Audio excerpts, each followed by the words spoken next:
હા હા તે સારું કઈક પ્લાન કરીએ. હા તો જવા. હા હા તે વાંધો ને હું કઈક પ્લાન કરીને પછી ફોન કરું તમને. બરાબર. હા અરે મામીનો ફોન હતો એ કે આપણે છે ને ઈગતપુરી જવાનો પ્લાન કરીએ ઈ કે રજા છે ને બે જ દીની. એ હારો હાલો કાલ શનિ રવિ ની રજા જ છે તે જાય વાંધો ને. હા તો ફોન કરી દઉં હું. હાથી પણ ફોન કરજો પણ એક વાત પેલા મારી હા સાંભળો એને કેજો કે ઓ થેપલા ને પરોઠા ને ભાખરી ને અથાણું શાક ને બધું એટલું બધાય બધું થોડું થોડું થોડું એટલું ભેગું કરે ને એના કરતા ત્યાં હોટલ કેવી સરસ હોય છે ત્યાં જઈને આપણે ખાઈ લઈએ તો અહીંથી બધું ભરી ભરીને જાવું ને પછી ત્યાં આવીને બધું ઠંડુ ખાવું એના કરતા ત્યાં કેવું બધું મળતું જ હોય છે ત્યાં ખાઈ લેવાય ને કેવી મજા ત્યાં ગરમ ગરમ વડાપાવ ખાવાની કેવી મજા અત્યારે વરસાદમાં તો એ કરીએ હું વાંધો. તને આ બધા માણસો છે ને પેલાની હવે એવી પેઢી એક જ રહી છે શેલી. બરાબર કે આ બધું આવું બધું ઘેરેથી બનાવીને લઈ જાય. ઘરનું ખાવાનો શોખ છે. નવું નવું ખાવાનો શોખ છે. એવી પેઢી આ શેલી છે. આના પછી ક્યાંય નથી રહેવાની. આના પછી તો ઓલું જ આવશે આ બધું બજારનું ખાવાનું. વડાપાઉં છે ને પીઝા છે ને પાસ્તા છે ને પછી આ ઓલી ચાઇનીઝ શું હોય નૂડલ્સ ને ચાઇનીઝ ઓલું બધું ને એવું જ ખાવાનું રહે. આ શેલી પેઢીને છે ને એવો શોખ છે.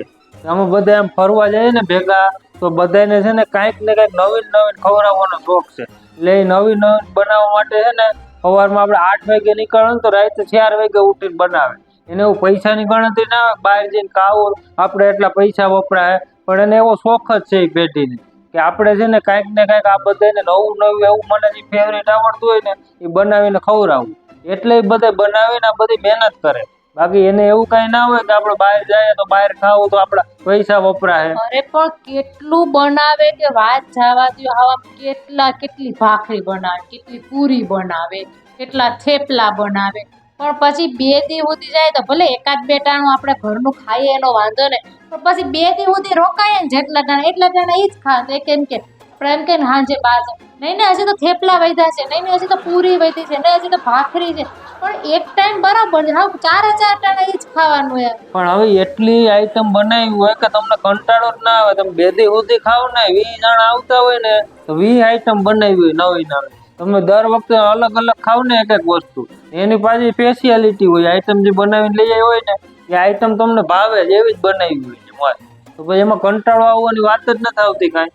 તો એવું હાલને વાંધો નહીં. તને એવું લાગે છે કે આ બધું નથી લઈ જવું એવું લાગે છે? અરે મને લઈ જવાનો વાંધો નથી પણ પછી આપણે ઘરેથી બહાર જાય છે તો ઘરનું ખાવાનું અહીંથી બનાવીને માં જઈને ખાવાનું તો જગ્યા જ ખાલી ફરી ને ખાવાનું તો પણ બહાર જાય તો જરાક રિલેક્સ થવા જતા હોય તો ત્યાં જઈને ખાય તો શું વાંધો થોડીક મજા આવે આપણને એન્જોય થાય આપણે બહાર આવ્યા છીએ. આપણે બહારનું તો રોજ ખાતા હોઈએ. આપણે જઈ મન થાય આ ભાઈ બહાર ખાવા તો ત્યાં જઈને બહારનું ખાવું એના કરતા ઘરનું લઈ ગયા આપણે હેલ્થ માટે સારું ને. ઓલું તમને ઓલું બહારનું કંઈક એવું ખવાઈ ગયું હોય તો તમારી આખી ટ્રીપ જ બગડી જાય. જરાય મૂડ ના રહે. માથું દુખે ગેસ થાય ને એવું બધું પ્રોબ્લેમ આવે. એના કરતા ઘરનું હોય તો એ તો ખબર છે કે સારું જ છે. એમાં કઈ પ્રોબ્લેમ તો ના આવે ખાવામાં.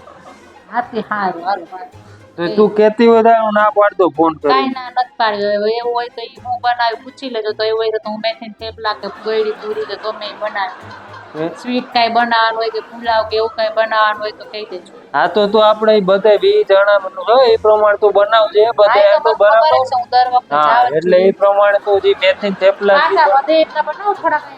ના ના પાછા નહીં. ના આ તો કહું કે તું બનાવી લઈને કઈ વાંધો નહીં આવે ને.